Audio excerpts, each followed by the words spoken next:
जैसा कि हमारा पाठ 13 चल रहा था जो कि समाप्त हो गया, आज से हम पाठ 14 का अध्ययन करेंगे। पाठ 14 क्या है?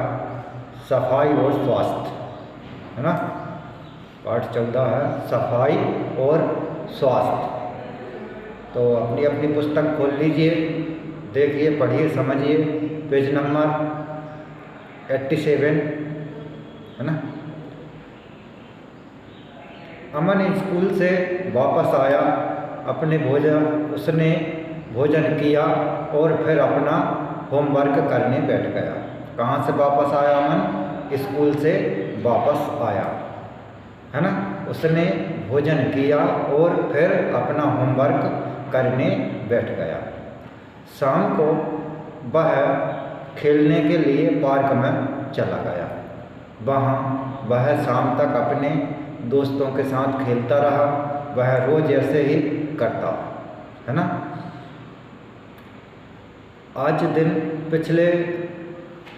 दिन छिपने वाला है, परंतु वह घर वापस नहीं आया। अभी सबका भोजन करने का समय हो रहा है। अतः मम्मी ने चिंता व्यक्त की और उन्होंने पूजा को मयंक के घर भेजा। किसको? पूजा को। किसके घर भेजा? मयंक के घर भेजा। मयंक अमन का दोस्त है। मम्मी समझती है कि वह खेलकर मयंक के घर चला गया होगा। पूजा घर में प्रवेश करते हुए, मम्मी, अमन मयंक के घर पर है, उसने 5 मिनट में आने के लिए कहा है। मम्मी मेज पर खाना लगा रही है, पापा बैठे हुए हैं, अमन की प्रतीक्षा कर रहे हैं, है ना। वो खाना खाने के लिए सब लोग तैयार हैं, पर वो अमन की प्रतीक्षा कर रहे हैं। अब मम्मी, पूजा बेटी हाथ धोकर जल्दी से खाने की मेज पर पानी की बोतल रखो, थोड़ी मम्मी भी मदद कर दिया करो, है ना। तीनों रात्रि भोजन करने के लिए बैठ जाते हैं, तभी दरवाजे की घंटी बजती है। तीनों रात्रि भोजन करने के लिए बैठ जाते हैं, तभी दरवाजे की घंटी बजती है। मम्मी दरवाज़ा खोलते हुए, है ना। जैसे कोई दरवाजे पे आया तो मम्मी कहीं दरवाज़ा खोलने के लिए, तो आ गए साहब, थोड़ा बताकर जाया करो। यदि किसी दोस्त के यहाँ जाना हो तो। अमन हाथ धोकर खाने की मेज पर आकर बैठ जाता है। पापा पूछते हैं फिर उससे, पापा, बेटा अमन, तुमने हाथ धोए? अमन, हाँ पापा, यह देखिए। गीले हाथ दिखाया कि हाँ पापा, यह देखिए मैंने हाथ धोए हैं। तो पापा, क्या तुमने साबुन से हाथ धोए? तो अमन बोलता है, नहीं पापा, परंतु मैंने अच्छी तरह हाथ धोए हैं, मेरे हाथ साफ हैं, गंदे नहीं हैं। साबुन से तो नहीं धोए, बाकी पानी से मैंने हाथ धोए हैं और अच्छी तरह से धोए हैं मैंने, गंदे नहीं हैं मेरे हाथ। पापा, नहीं, हाथों की गंदगी तो पानी से साफ हो जाती है, परंतु कीटाणु नहीं। यह साबुन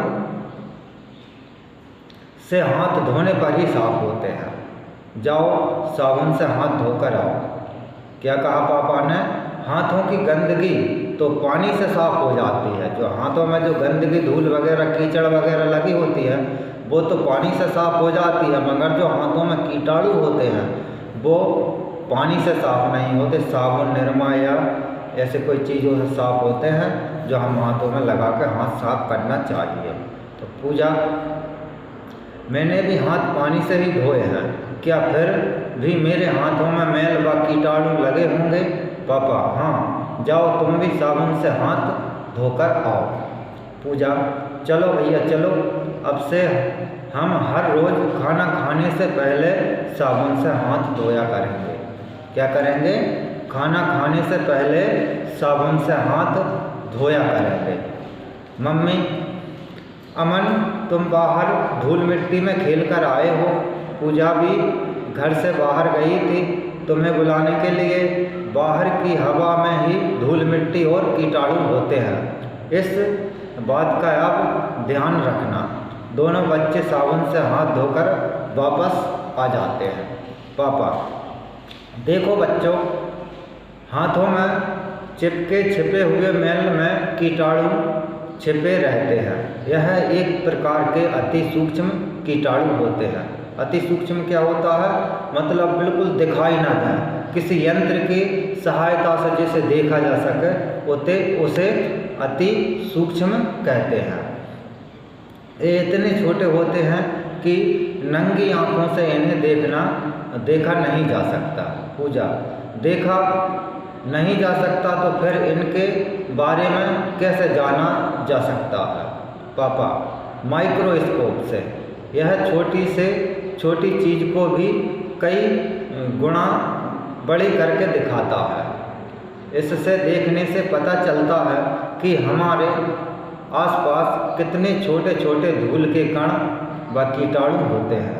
मम्मी, अब याद रखना कि यदि हाथ अच्छी तरह से ना धुले पाए तो जब हम भोजन करते हैं तब हानिकारक कीटाणु हमारे मुख में से होकर पेट में चले जाते हैं।